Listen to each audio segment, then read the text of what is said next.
Her ser vi en vedstabel som er stablet før øl.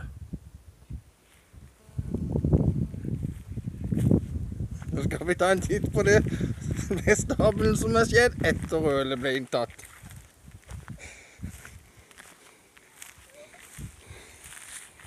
Se på dette. Jeg vet ikke helt. Ja, etter. Før.